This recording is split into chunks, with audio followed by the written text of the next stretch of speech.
Hi. If you're watching for the first time, click on the subscribe button and subscribe. Thank you very much.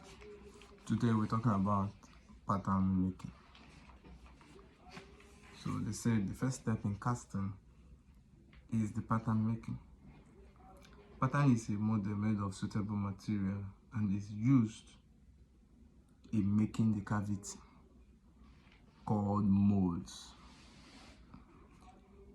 In molding sand on other suitable mold materials, so patterns are used in creating cavities in mold, either in molding sand or in any suitable molding material.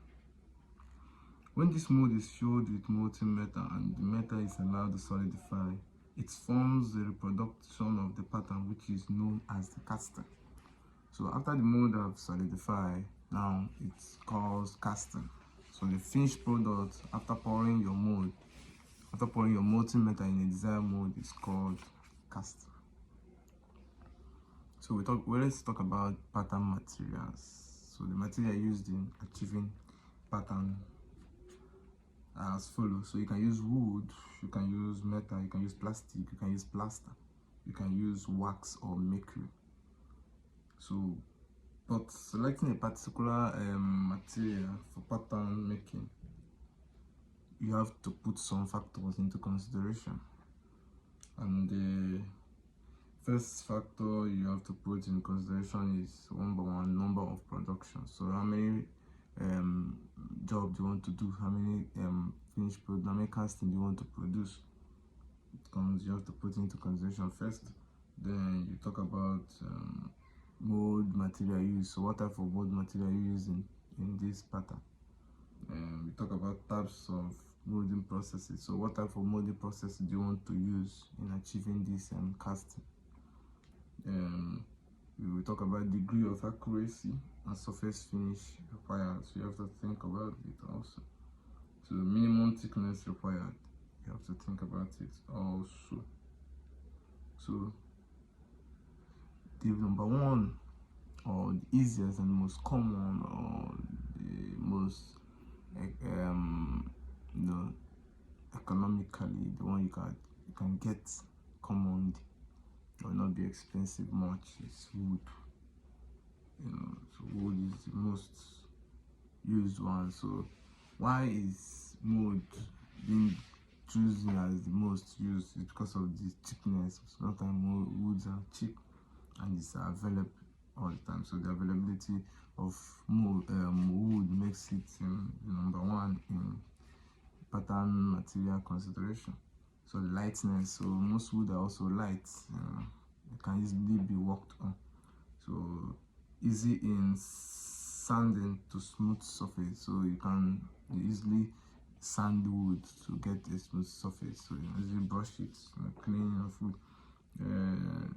Preservation of its surface by application of gelic coating. So you can preserve wood surfaces with some chemicals,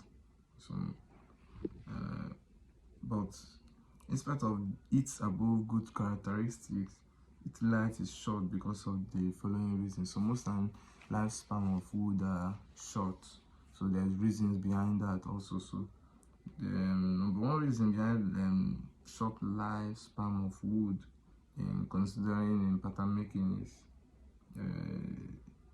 it is readily affected by moisture of the molding sand, and thereby after some use it traps. So when you use wood in your pattern, so when you use it again, once it comes to you overusing it, the surfaces sometimes absorb the moisture in the sand during molding. So then those moisture affect the surfaces of the mold, making it to rot, making it to rust, making it to wither, making it to lose its smooth surface again. So most times it happens depending on the type of wood anyway. It wears out quickly. Yeah, see it. So in the light of above quantities, wooden patterns are preferred only when the number of castings to produce are less. So it's best use wood patterns when you want to produce a less number of castings. So let's talk about the best wood you can use in pattern making. So the best wood you can use in pattern making is pine wood, or use a thick wood, or use mahogany. So any of this wood is good, you can use. So they say, why do you use pine wood? Use pine wood because of the soft wood. It has close grain internal structures, and it is easily workable and costs low. Then thick wood. Why do we use thick wood? We use thick wood because of its strength, grain, and light wood.